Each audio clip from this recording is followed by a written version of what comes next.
Let's welcome these guys to the program. How are you, gentlemen? Awesome. Great. Thanks for having us. You. Glad to have you guys on the program today. And before we get started with this, you will be doing a book signing in Beaufort, South Carolina, Friday. That's just 2 days away. And then you're going to be in an event at the Bull Street Library in Savannah Saturday morning. Now, when we say you're going to be in an event, what kind of event is it going to be?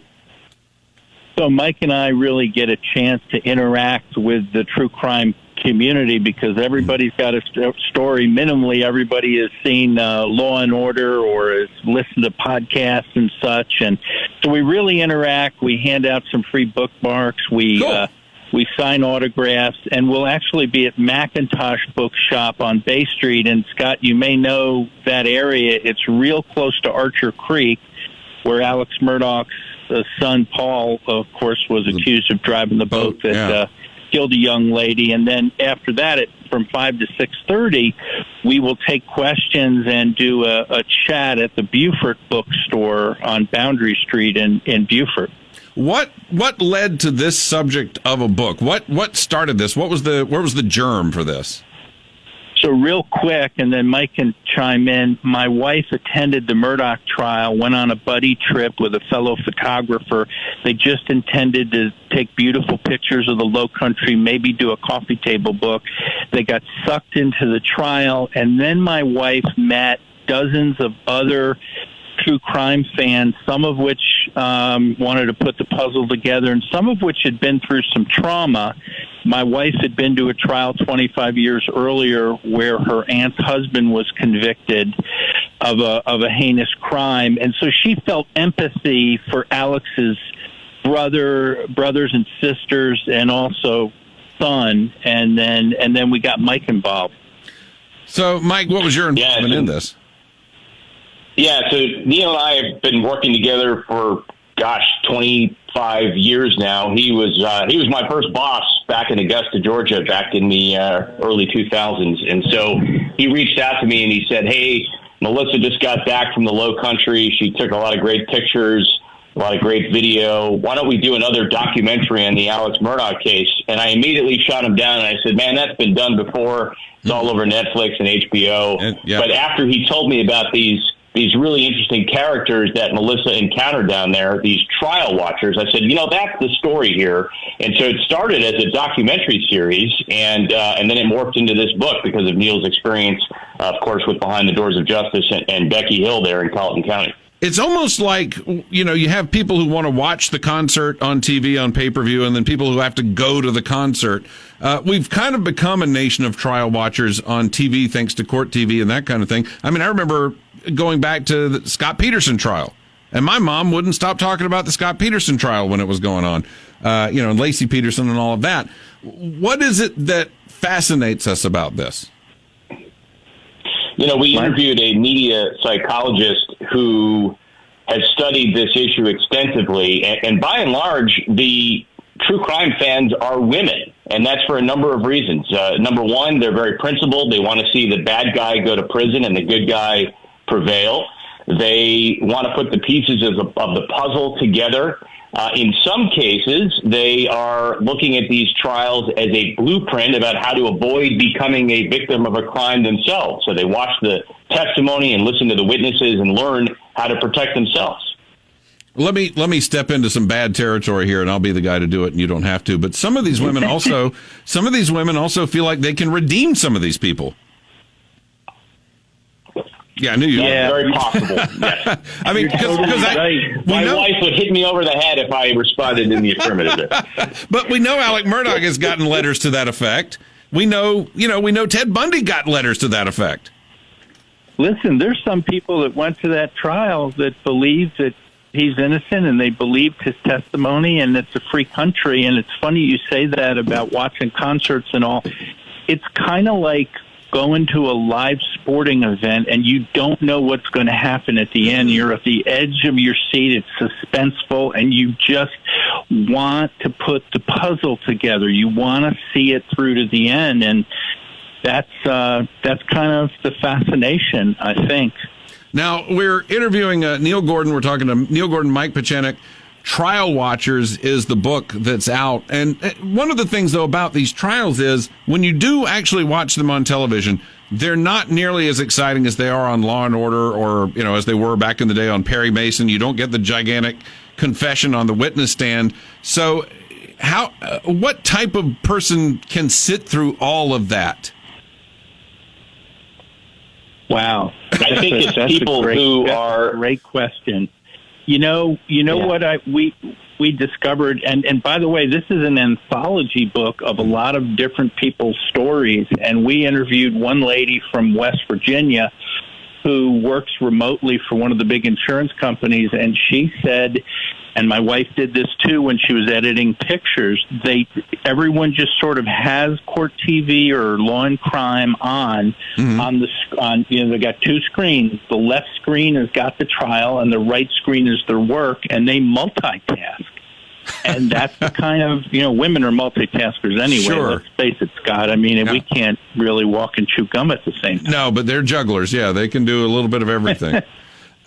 So you go through the book and you talk to a lot of these people who do basically go to these trials. How far is the farthest you saw somebody go to a trial from the people that you talked to?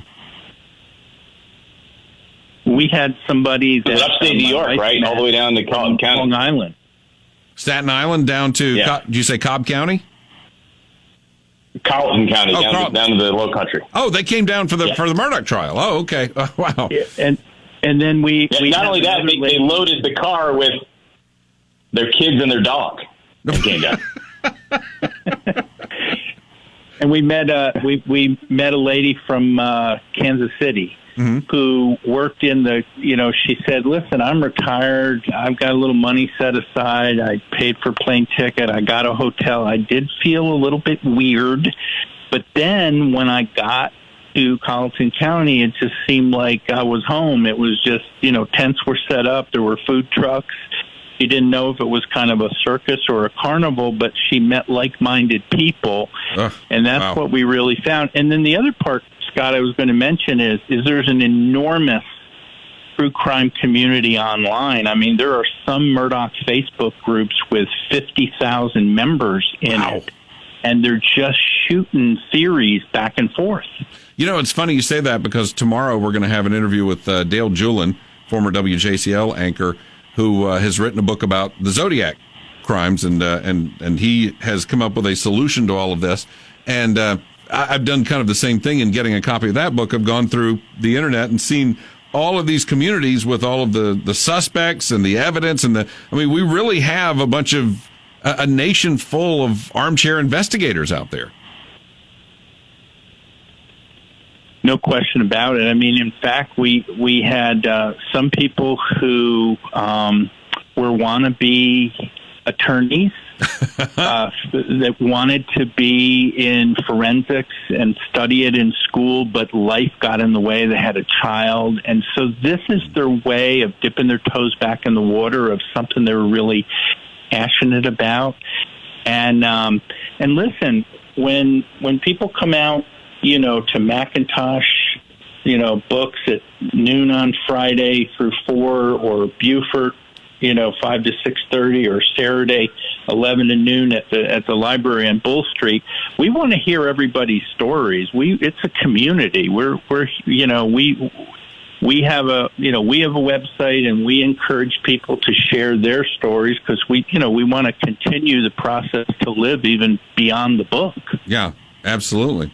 What surprised you most in doing this book? What thing did you learn that just went, whoa, what? I'll chime in there, Neil. I think beyond this being a hobby for some people, I think what we learned, Scott, is that there's a deeper why for some people. In the process of putting this book together in our docuseries as well, we interviewed a pair of sisters from the Augusta area who Neil's wife, Melissa, met down there in the Low Country. They were waiting in line with her, got to the courthouse, I think, at 3 o'clock in the morning to get their seat at the courthouse. And while I was interviewing them, I said, did something happen in your past that has informed your present? And one of the sisters said, yes, our father was murdered 30 years ago in Atlanta. And the killer was never brought to justice. The police had a name but didn't have enough evidence. One of the sisters carried that person's name around on a piece of paper in their pocket for years because she was hoping to one day exact revenge on that person. She never did. But they started going to these trials on these road trips they were doing and realized, without really even thinking about it, subconsciously, they were there to seek justice and to get justice for their father. And I thought that was fascinating that this horrible trauma in their lives has informed their decision to travel to these trials to watch other people face the music. So they're kind of getting justice vicariously throughout the course of their lives. Absolutely. That's amazing. And they're not alone. Neil and I just got back from CrimeCon, which is the largest true crime convention of its kind in the country. And we met a lot of people with the very same story. You know, they had a horrible tragedy in their lives, and that's why they follow a lot of these trials, because they want to see other people face justice. Now, the book is Trial Watchers, but you mentioned the docuseries. Tell me about that. Yeah, so we are producing about a 5-part docuseries that you can learn more about by going to trialwatchers.com, and we will explore these stories more in depth, interviews with a lot of the trial watchers mentioned in the book, as well as others. And on August 1st, we will be launching a podcast by the same name, on which we will be discussing all of these topics as well. So trialwatchers.com is the place to go. Trialwatchers.com. We will keep our eyes peeled. And again, you have appearances in the area. You'll be on Friday in Beaufort. Where will that be? Macintosh Bookshop, which is 917 Bay Street. That's from noon to 4, Scott. And then we'll pack everything up and zip over about 5 minutes away to the Beaufort Bookstore, which is 2127 Boundary Street. And we'll talk and answer questions from the audience and have book signings. And then Saturday morning from 11 to noon, we'll be at the main library on Bull Street in downtown Savannah in the auditorium. It's air conditioned and beautiful, and we'll have a great presentation and, again, share stories with fellow true crime fans in the community. That sounds fascinating. Congratulations on getting the book done, and good luck on the docuseries and the podcast coming out August 1st. I'm assuming that will be everywhere that you can find podcasts, which is just about everywhere these days. So we'll keep our ears out for that. Thank you, Scott. Thank you, Scott. Absolutely. Neil Gordon, Mike Pachinik, Trial Watchers. The book is out. It's actually, I have a copy of it sitting here on my iPad as we speak. And again, they'll be appearing all over the area Friday and Saturday. They'll be in Beaufort, Macintosh Books, noon to 4, Beaufort Books, from 4, I guess, until the evening. And then Saturday, again, at the Bull Street Library. This is Straight Talk.